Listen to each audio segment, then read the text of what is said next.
છે, આપણે કથા કરવા ભેગા થયા છે. भगवान श्री हरि भगवान विष्णु जी ने नारद जी को कहा कि नारद, आपका मन विचलित है, इसलिए मन को शांत करने के लिए आपके भाल में भस्म का त्रिपुंड करिए और पंचाक्षर मंत्र का जाप करो. महादेव को जो प्रिय है कि नारद आप रुद्राक्ष को धारण करें. तापत्रयहरम, जिनके भाल में भस्म का त्रिपुंड है, जिनके कंठ में रुद्राक्ष है और जिनके मुख में नीलकंठ का नाम है, ऐसे मनुष्य का दर्शन करने मात्र से तीर्थ यात्रा का फल मिलता है. सामान्य तीर्थ नहीं, त्रिवेणी सदृशम, जहाँ गंगा यमुना और माता सरस्वती विराजती है, ऐसे तीर्थों के श्रेष्ठ तीर्थ को राजा प्रयाग तीर्थ की यात्रा का फल मिलता है. और जीवन में कभी न हो, लेकिन ऐसा कभी जीवन में पड़ाव आवे, मन विचलित है, मन अशांत है, हताशा है, निराशा है, तनावग्रस्त है, तो रुद्राक्ष को धारण करें, पंचाक्षर मंत्र का जाप करें और भाल में भस्म का त्रिपुंड करें. भगवान विष्णु जी ने नारद जी को 3 बातें बताई.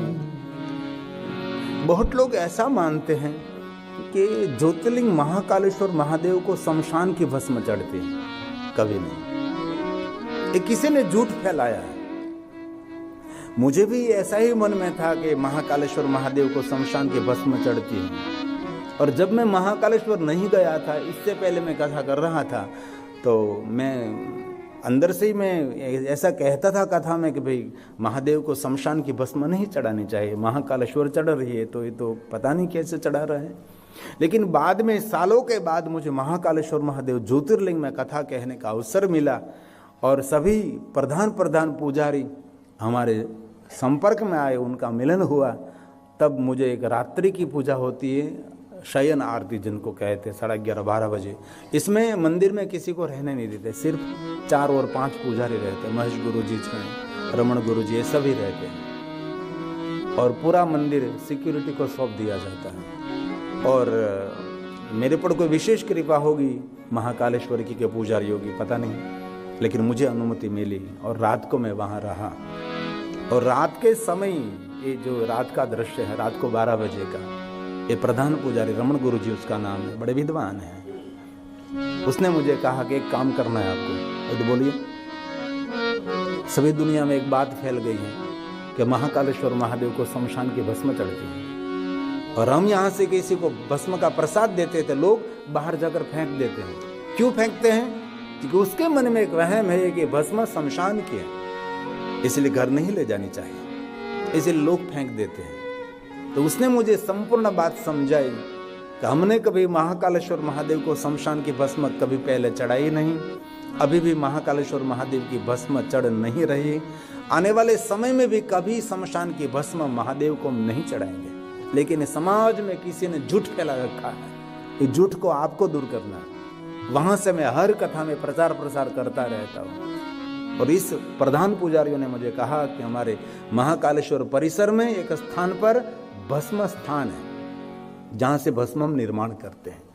पवित्र पवित्र बहुत सारे काष्ठ जो आयुर्वेदिक औषधि कहलाते हैं, बहुत सारे संहिता एकत्र करके हम विशेष प्रकार से शिवाग्नि जनित भस्म, वेदाग्नि जनित भस्म का निर्माण करते हैं. ये भस्म से शिव जी का अभिषेक रहता है. और भगवान महादेव के भस्म की बहुत सारी महिमा है. इसमें शिव जी के 5 प्रधान हैं, जो भस्म निर्माण करते समय ये 5 मंत्र बोलना चाहिए. ये पंचायत मंत्र हैं. भगवान शिव जी के 5 मुख भी हैं, पंचाक्षर मंत्र भी हैं, और शिव जी के प्रधान 5 मंत्र हैं. इनमें पहला मंत्र है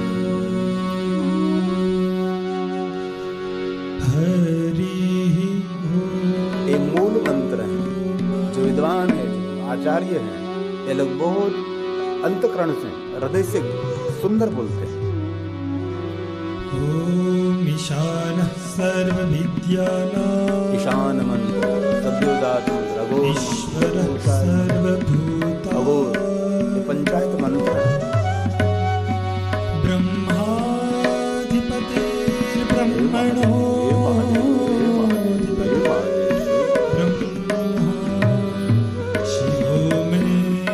सदा शिवो.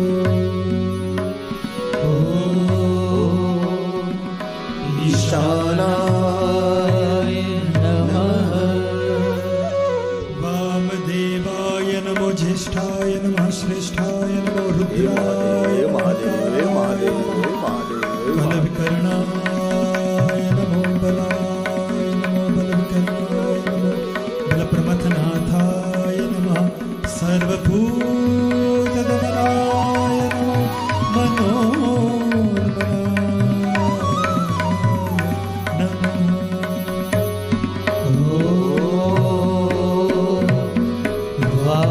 वामदेवाय नमः।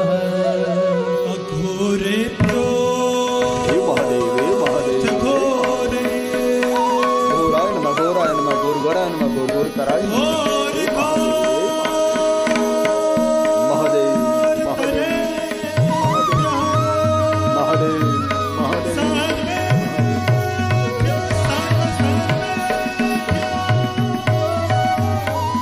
नमस्ते अस्तु रुद्ररूपेभ्यः।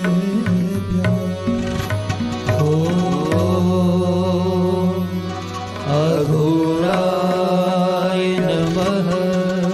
तत्पुरुषाय विद्महे महादेवाय धीमहि महादेव महादेव तन्नो रुद्रः प्रचोदयात्।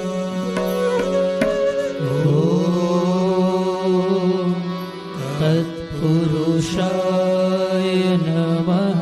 सद्योजातं प्रपद्यामि सद्योजाताय मे नमो नमः। महादेव भवे भवेनातिभवे भवस्मां भवद्भवाय नमः।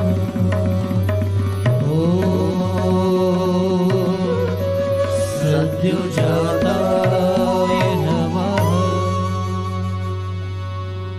इस मंत्र का आधार लेकर हम विशेष प्रकार से शिवाग्नि जनित भस्म का निर्माण करते हैं। वहां से मैं हर कथा में कहता हूं, कोई आपको कहे कि महाकालेश्वर महादेव को शमशान की भस्म चढ़ रही है तो हड़ाहड़ किसी ने झूठ फैला रखा है। और महादेव के बारे में किसने झूठ फैलाया ये मुझे पता है, लेकिन मुझे किसी का नाम नहीं लेना है। शिव धर्म को इतना खंडन किया, इसकी कोई सीमा भी नहीं। बहुत सारे आचार्यों को मैंने देखा, किसी के घर में शंकर, उसके अनुयायी के घर में शंकर जी का फोटो है तो भी वो ऐसा बोलने लगते हैं और निकाल देते फोटो। ऐसे लोगों को मैंने देखा है। ऐसे गांवों में भी मैंने कथा की है। इस गांव में जब शिव महापण कथा रहती है तब बहुत लोग गांव छोड़कर भाग जाते हैं। हम शिव का नाम हम उनका नाम नहीं सुन सकते। शिव तो नहीं बोलते लोग, हम उनका नाम नहीं सुन सकते। ऐसे लोगों को मैंने देखा है। और मैं वृंदावन शिव महापण कथा गाने के लिए गया था तो एक चौक्कस स्थान में गया था। पहले तो उसने सब कुछ बुक कर लिया, बाकी जब बहाना देते थे तब एडवांस कुछ देना था, तब उसने पूछा कथा भगवत कथा राम कथा, तो मेरे जजमान ने कहा शिव महापण कथा, तो ये यहाँ नहीं हो सकती। अभी भी चल रहा है, नहीं चल रहा है ऐसा नहीं। ऐसे हम टूटते रहोगे तो हमारी कौन रक्षा करेंगे? हमारे सनातन धर्म सबको जोड़ता है, तोड़ता नहीं, और बहुत विचारधारा तोड़ने का काम भी करती है। हम जो कह रहे हैं वही सत्य नहीं, यही सत्य, और कोई सत्य है ही नहीं। और ये भी कहते कि हमारे भगवान ने जगत का सर्जन किया है, हमारे भगवान जगत का संचालन करे। भगवान हमारा तुम्हारा नहीं होता। जगत का सर्जन वो कर सकता है जिनका किसी ने सर्जन नहीं किया है। कौन जगत का सर्जन कर सकता है?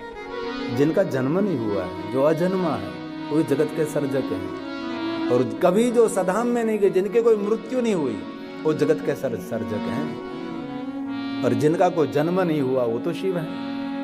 जिनकी कभी कोई मृत्यु नहीं हुई वही शिव है। और मैं दिल से कहता हूँ, जन्म और मृत्यु के फेरे में से और कोई मुक्त नहीं कर सकता, सिर्फ भगवान महादेव ही मुक्त कर सकते हैं। बंदे से बंदे मिला छुड़ाने का क्या उपाय, कर सेवा निर्बंध की तो पल भर में छुड़ाए, है ना।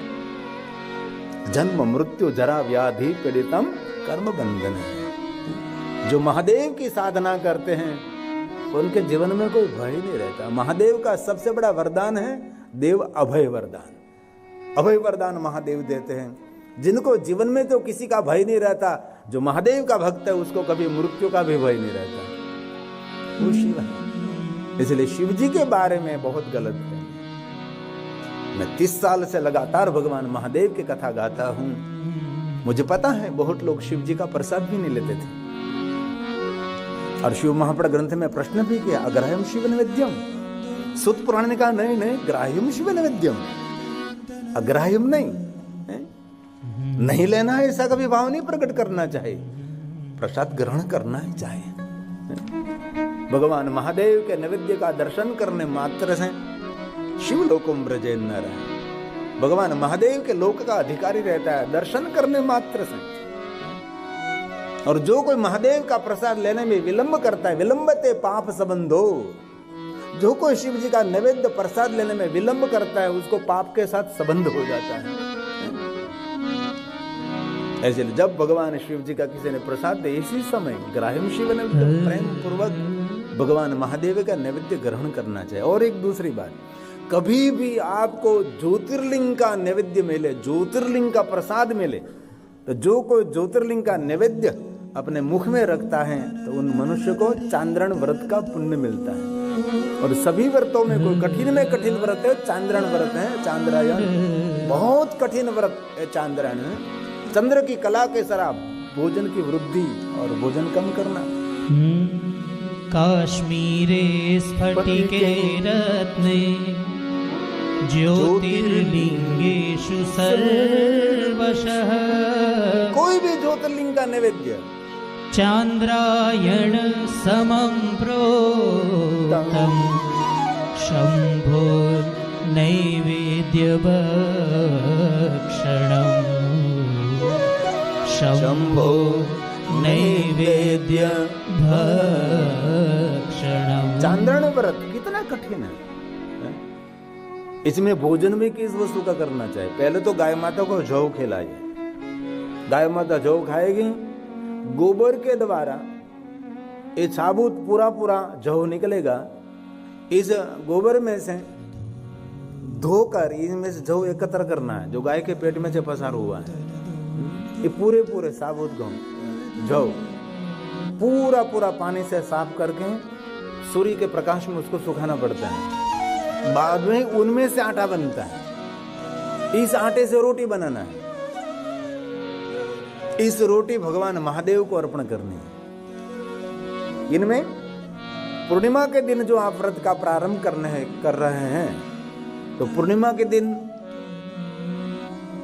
15 ग्रास भोजन करना है। गुजराती में कहो तो 15 बटका खावाना, 15। પછી ધીરે 15 માથે 14 કરવાના, 14 માથે પછી ધીરે નીચે ઉતરવાના, એમ કરતા 1 સુધી પહોંચવાનું, અને પછી પાછું 2, 3, 4, 5 ને પછી પાછું 15 સુધી પહોંચવાનું।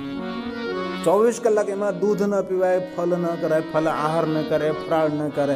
11 જેવું ન એમાં હાલે। 11 માં તો બહુ ભાલા મજા 11 તો 11 આપણે ગુજરાતીઓને 11 એટલે ફરાળી ભાખરી ને ફરાળી સબ્જી ને ફરાળી ખીર ને ફરાળી પાણીપુરી।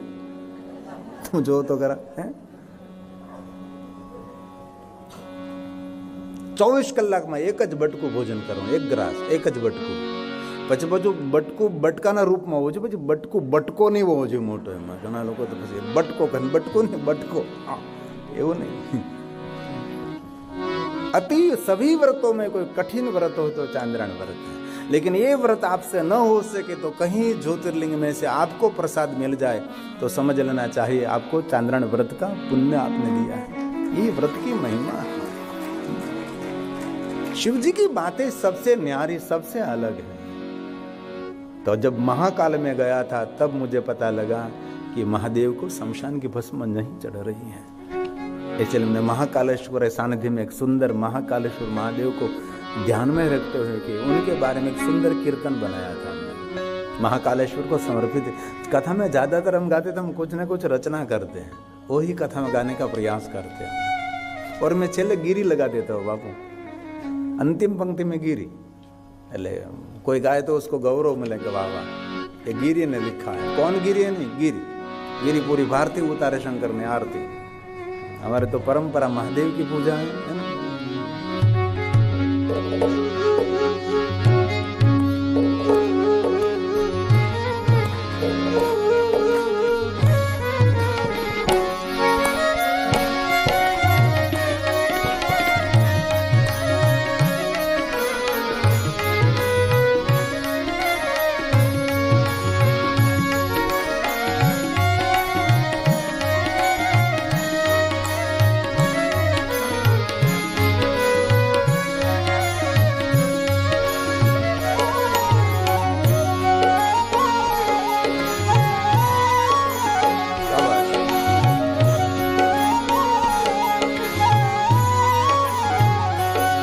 महादेव हरे महाकाल हरे, महादेव हरे महाकाल हरे। जय जय शिव दीन दयाल हरे, जय जय शिव दीन दयाल हरे। महादेव हरे महाकाल हरे, महादेव हरे महाकाल हरे।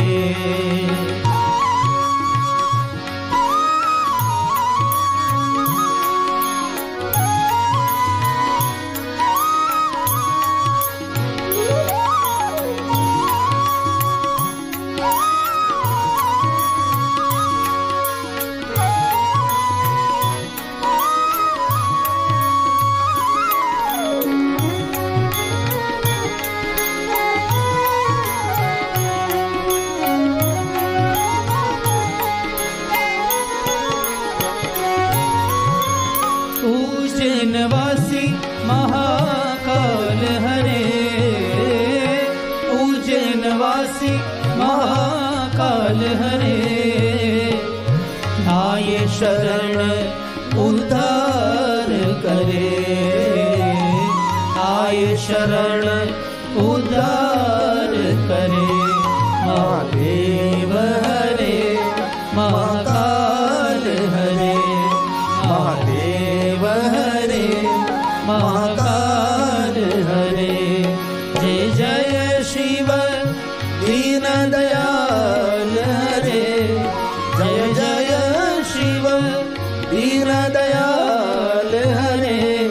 महादेव हरे महाकाल हरे, महादेव हरे महाकाल हरे। कालेश्वर है महाकालेश्वर, है काल रूपाय काल स्वरूपाय कालनाथा।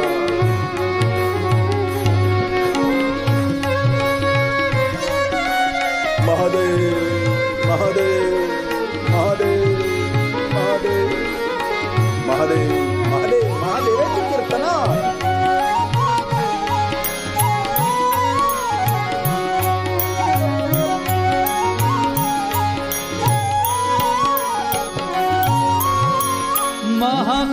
महाकालेश्वर काल हरे, महाकालेश्वर काल हरे। तंत्र मंत्र महाकाल हरे, तंत्र मंत्र महाकाल हरे। महादेव हरे महाकाल हरे, महादेव हरे महाकाल हरे।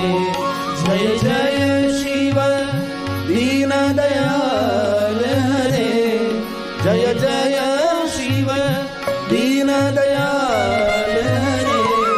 महादेव हरे महाकाल हरे, महादेव हरे महाकाल हरे।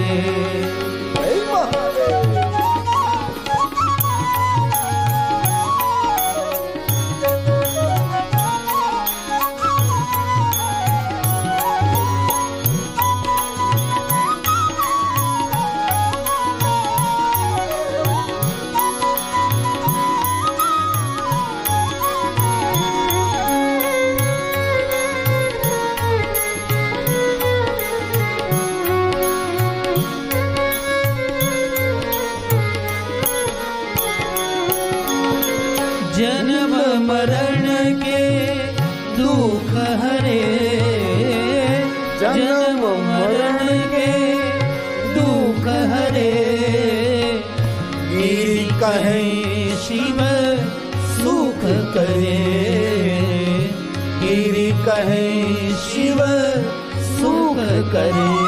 महादेव हरे महाकाल हरे, महादेव हरे महाकाल हरे।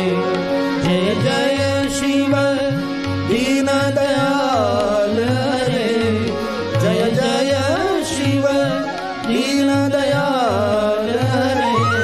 महादेव हरे महाकाल हरे, महादेव हरे महाकाल हरे, महादेव हरे महाकाल हरे। सारा ब्रह्मा